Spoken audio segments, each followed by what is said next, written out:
Hey everybody, let's spend a little bit of time talking about acid-base theories. And in this particular video, we're going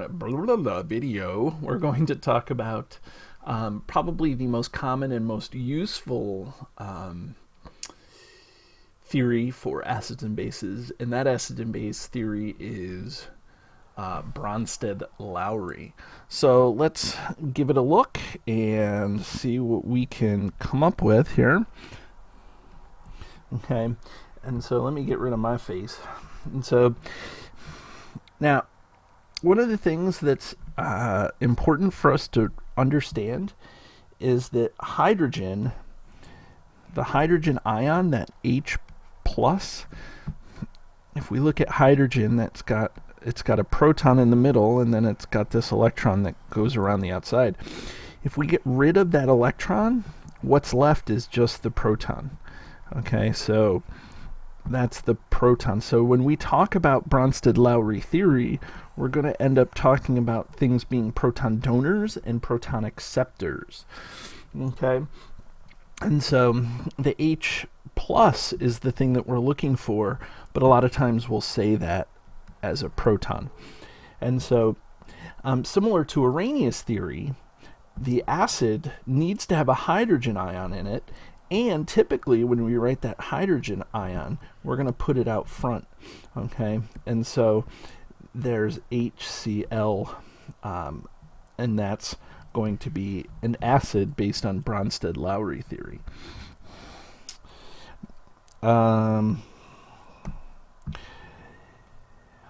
The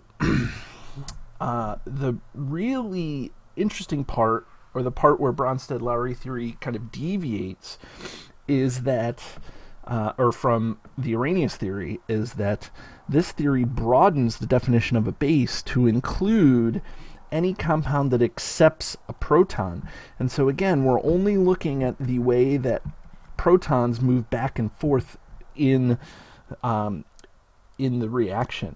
And so a base does not necessarily have to have hydroxide ions like it says in the Arrhenius theory. Okay, and then when we talk about Lewis theory is going to be completely different and have nothing to do with protons or hydrogen ions or hydroxide ions. And so there's all sorts of crazy things going on here. But we're looking at where the proton goes. If the proton is accepted, that's a base. If the proton is donated, that's an acid. So let's move forward here and let's talk about reactions, because let's look at, and you'll see BL abbreviated a lot by me, that abbreviation for Bronsted-Lowry. And so let's look at a reaction and determine where the protons are going and determine what an acid or a base is. So here we have HCl, and so I get it. You probably can recognize this as being an Arrhenius acid because it has the H out front. But what about this guy? There's no H out front. There's no hydroxide. And so this ammonia compound is kind of interesting, because what's happening is ammonia is gaining that proton. This proton here is moving from HCl to NH3, and so this means that this guy, okay, this guy turned into this guy over here, and this guy turned into this guy over here. So what has happened? The HCl has donated a proton, and this has accepted a proton. And that makes this guy the base and this guy the acid. Okay, now let's look at this next question. This next question is talking about acetic acid, okay, HC2H3O2. And again, we probably can recognize this as being an Arrhenius acid. We can't recognize anything as being Lewis yet. Okay, Lewis is totally crazy. But this is an Arrhenius. It's got the H out front. It's going to donate that hydrogen. But what about water? keep in mind water is amphoteric. Amphoteric compounds can either gain protons or lose protons. It can be an acid or a base. So what has happened here? The proton has been transferred from acetic acid to water. So in this case, water has gained the proton. It has accepted the proton, and so that makes this the base. It makes water a base, and here that makes this the acid. Okay, so that's, I think, using reactions is kind of the most useful way that we're going to determine whether something is a Bronsted-Lowry acid or base. Now, as we keep moving forward, so let's, what the heck is going on? That's really funny. Let's get rid of this. It looks like it captured my countdown there. Okay.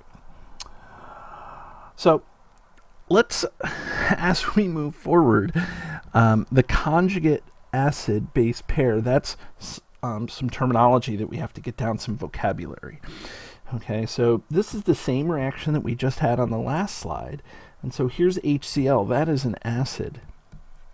Now, a conjugate acid-base pair is looking at what the relationship is between the reactant and what it turns into on the product side. And so this HCl turns into the Cl minus, and so what we're going to call the HCl minus is the conjugate base. An acid will turn into a conjugate base. And then this guy, I'll do this in red here, this was the base, we just determined that, and I get it, you probably know, but this is going to turn into the conjugate acid. And why does this happen?